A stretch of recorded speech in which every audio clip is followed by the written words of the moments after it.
All right, let's talk about the biggest question there is. I mean, the really big one. Where did our 13.8 billion-year-old universe even come from? Think about this for a second. 13.8 billion years ago, nothing. An instant later, everything. A whole universe bursting into existence. How does that even happen? Seriously, how? That's the huge mystery we're diving into right now. To get any answers, we have to rewind the clock all the way back. I'm talking about the very, very first instant we can even begin to imagine.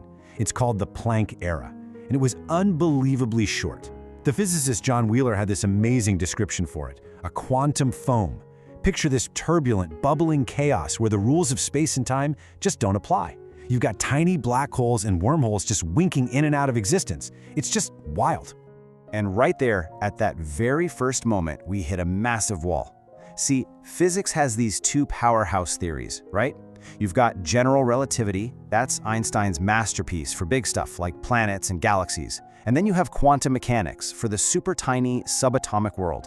They both worked perfectly in their own realms. But in the Planck era, when the whole universe was smaller than an atom, these two theories they refuse to talk to each other. They're completely incompatible. It's the biggest headache in all of physics.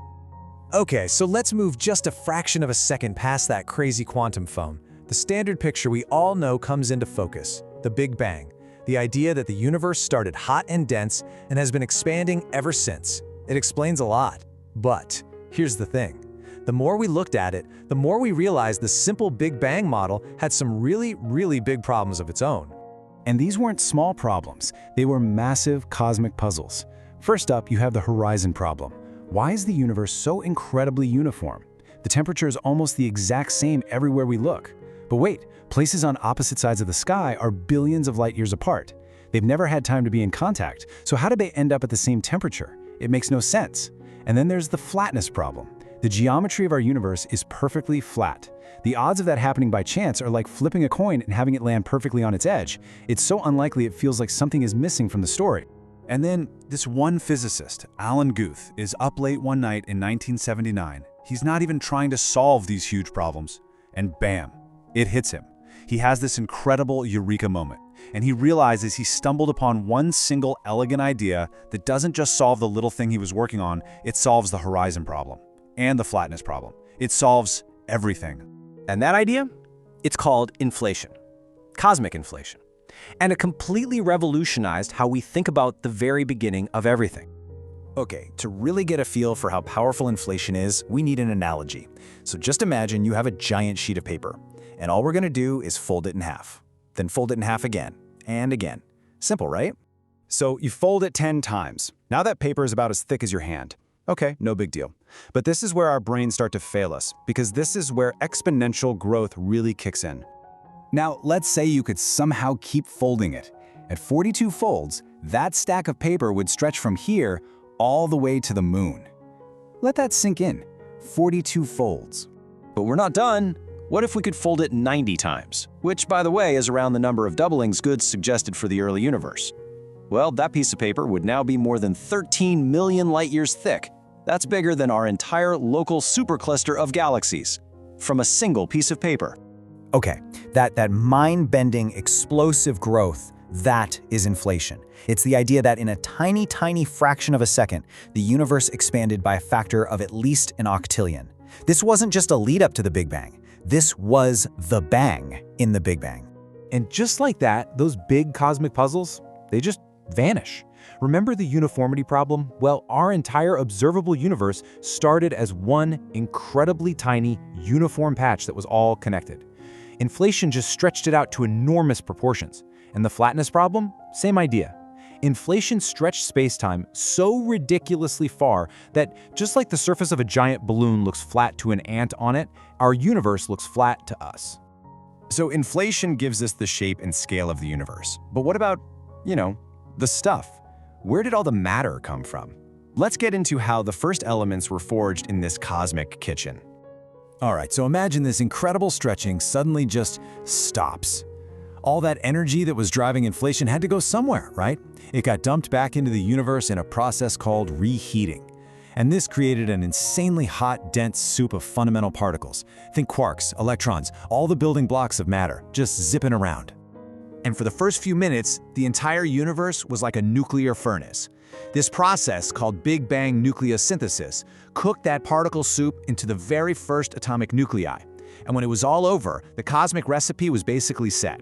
You get about 75% hydrogen, 25% helium, and just a tiny sprinkle of other light elements.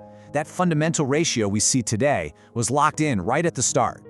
So, let's just run through that early timeline real quick. At 1 second old, the universe has protons and neutrons. By 3 minutes, they're fusing into hydrogen and helium nuclei. Then, for 380,000 years, the universe is this glowing, opaque fog. Then it cools enough for atoms to form, and suddenly, poof, the universe becomes transparent. Light can finally travel freely. And then we wait for about 400 million years until gravity does its thing and lights up the very first stars. And, that feels like a pretty complete story, right? We've got the expansion, we've got the matter, we've got stars, job done. But here's the kicker. Everything we've talked about so far, all the stars, galaxies, all the hydrogen and helium, it turns out that's just the tip of the iceberg. It's barely anything at all. This twist starts in the 1970s with an astronomer named Vera Rubin. She's looking at galaxies, and she notices something weird. The stars way out on the edges are spinning way too fast. According to our understanding of gravity, they should have just flown off into space. The only way her observations made sense was if there was a ton of extra invisible stuff providing the extra gravity. She'd found compelling evidence for what we now call dark matter. So, we've got this invisible matter. Weird, but okay. Then, in 1998, comes an even bigger shocker. Astronomers were looking at very distant exploding stars to measure how much the universe's expansion was slowing down. Except, it wasn't slowing down at all. It was accelerating. It was speeding up. Something was out there actively pushing space apart. And we gave this mysterious force a name: dark energy.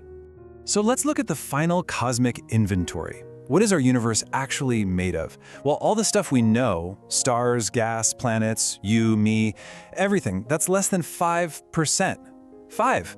The rest, about 27%, is that mysterious dark matter holding galaxies together. And a staggering 68% is dark energy, blowing the universe apart. We live in a universe where we can't see or understand 95% of what's out there. And that leaves us with one last, kind of unsettling question. When you look at the laws of physics, the constants that govern everything, they seem perfectly tuned for life to exist. If you tweaked any of them by just a tiny amount, we wouldn't be here. No stars, no planets, nothing. So what's the deal? Do we just get insanely, ridiculously lucky? Or is it possible that our universe is just one of countless others in a vast multiverse, and we just happen to live in the one that got the recipe right? It's a heck of a thought to end on.